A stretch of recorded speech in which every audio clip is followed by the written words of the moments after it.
So I want to talk to you for a minute about the Four of Wands. The Four of Wands sometimes in certain decks can indicate other characters in the game of life.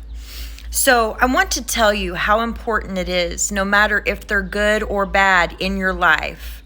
They each play a role to get you to where you need to be, okay? Where you're at today, like your healing process, everything. And yes, of course, you would have never had to have healing in certain areas if you never met those people that caused you trauma. But what I'm saying is prophecy plays out in our lives, even in biblical terms and in just in the real world. People that read tarot prophesy certain things that are going to happen. And yes, you can change those things by eclipsing people out of your life and doing certain things like that. But I want you to know, majority of people that you come into contact with are karmically connected to you from past lives.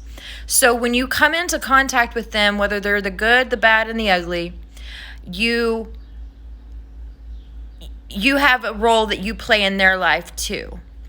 Okay? So what I'm saying, in this game of life, if you're sitting at a table playing Dungeons and Dragons, you don't know who's good, you don't know who's bad, right? Until you start to figure out their true colors as the game progresses.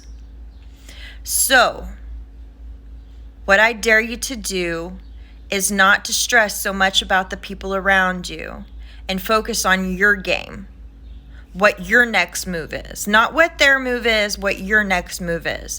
And yes, in chess, you would have to really focus on what the other person's next move is. But we're not talking about chess here. We're talking about life. And there is ups and downs and highs and lows to every decision that we make. But there's also signs and symbolism that show us, hey, this is the way, this is the way. And God is your internal GPS. He's going to show you the way to the quickest route. But it's up to you if you take that route. If you take another route, it's just going to take you longer to get to the outcome, okay?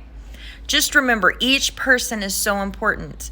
Do not try to think that or regret a person that you've met.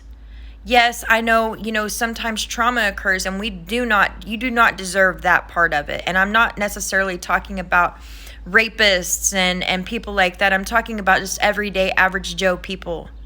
Okay? I'm not talking about major trauma that happens in our lives. That is something else that we have to work on, and I'll talk about it in another one.